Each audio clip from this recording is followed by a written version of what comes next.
that I'm addicted to Googling random symptoms and convincing myself that I'm dying. I realized this while I was Googling, do I have Stockholm Syndrome?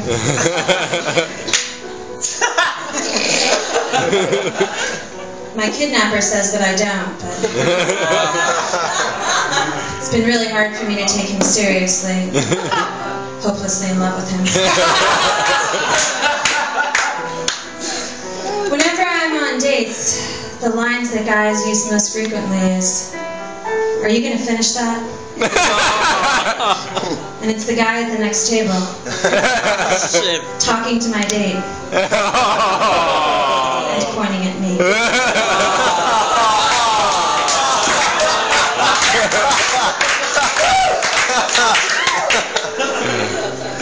I love October. It's my favorite month of the year because I know I have 11 months to come up with excuses to get out of eating next year's mooncake.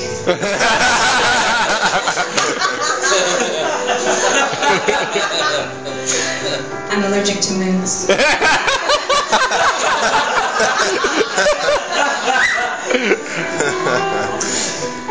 you know what I really miss about living in the States? Gentrification. And gentrification, for those of you who don't know, is when a bunch of suburban hippies move into a dangerous neighborhood and pray that they open a Whole Foods.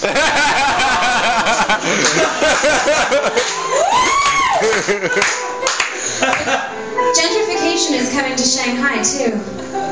But here it's when a bunch of former English teachers turned people with actual jobs move into a neighborhood that's not the French concession and pray that they open a Waga's.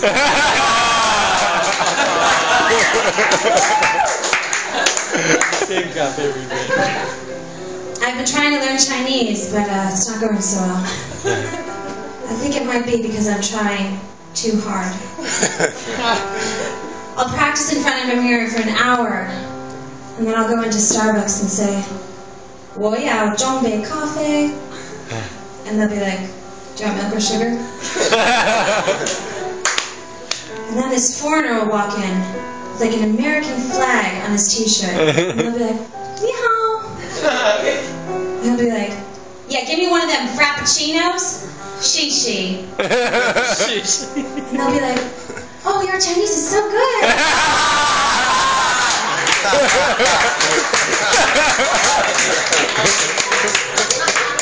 So true.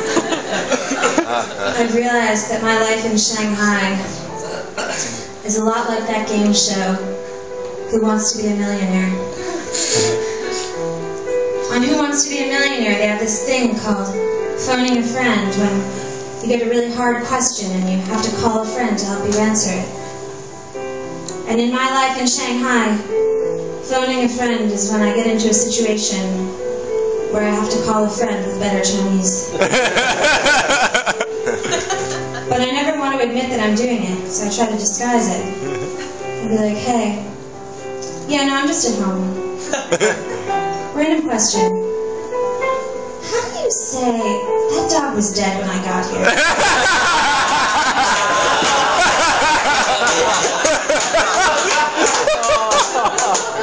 Cool. That's what I thought.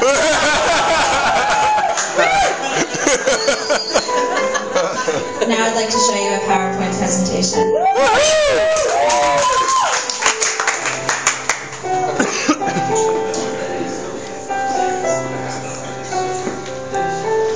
People don't realize that in email, context is everything.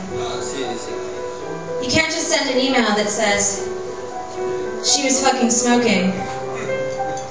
Because I don't know if you're saying, I met this model last night and she was fucking smoking. Or, do you remember Mary? She just died in a house fire.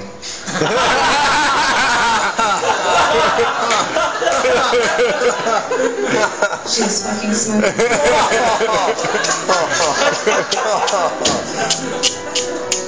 Do you guys know American Apparel? Yeah! For those of you who don't, down. Don't worry, I know how to give a PowerPoint presentation.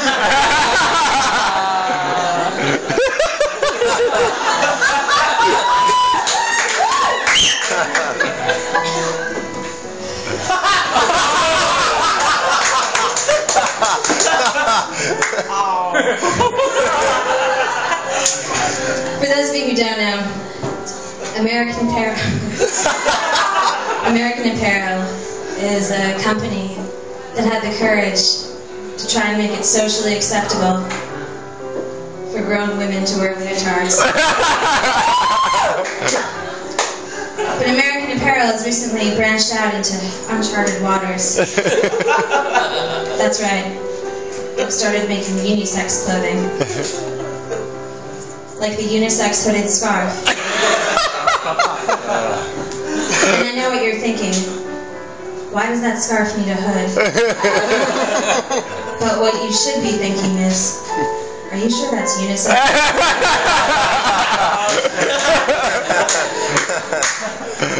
And they also have a unisex ski mask.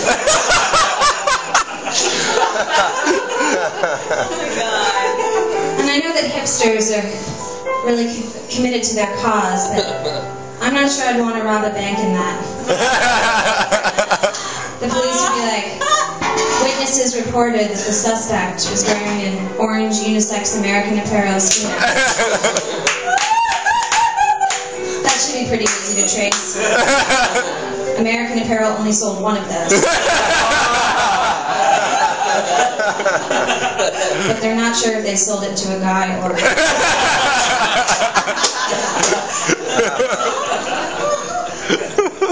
People always say you shouldn't mix business and pleasure. It turns out they're right. The other day I hooked up with my Chinese teacher's boyfriend. And then she taught me a Chinese pickup line. And I tried to use it in a bar. Turns out it means I became a ladyboy. And then realized I'd made a horrible mistake. Huge mistake. So we talked about it, and I thought we were cool. And then she taught me this phrase that she said I should use to respectfully disagree with my colleagues in meetings. Turns out it meant that shit is whack. And then I told her that I wanted to teach English on the side, and she said, oh, I've got this Chinese line that'll help get you a gig. Turns out it means Justin Bieber has testicular cancer. But to be fair, I probably shouldn't have fallen for that one. Because the Chinese was Justin Bieber有 testicular cancer.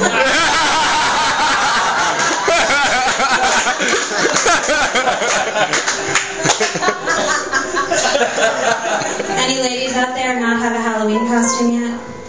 Nope. Well, these suggestions are not going to come in handy, but unfortunately they're already on the PowerPoint. I've decided that this year, instead of just going for the normal, sexing up a minimum wage job, we should go local.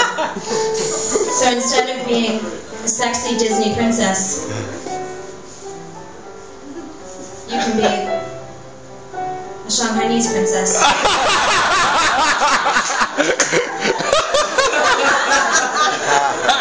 Oh my god.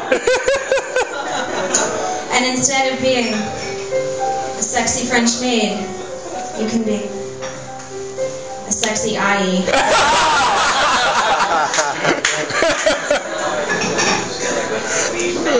And instead of being a sexy doctor, you can be a sketchy doctor.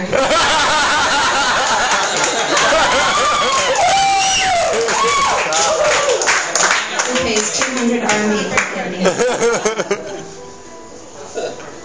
I love lesbians. And I'm really glad that now that in America we're finally starting to give lesbians equal rights. We're moving forward, but there's one place where lesbians are still underrepresented.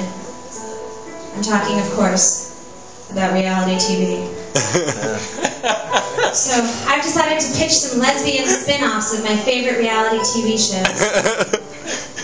Do you guys know America's Next Top Model? Get ready for America's Next Top Lesbian.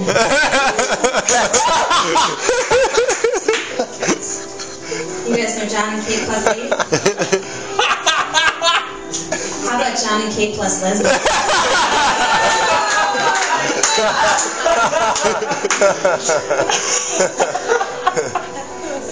What about Pimp My Ride? Ever thought about Pimp My Lesbian? And of course you guys remember the show Amish in the City? Well, get ready, because this season, Amish lesbians in the city. That's it, thank you.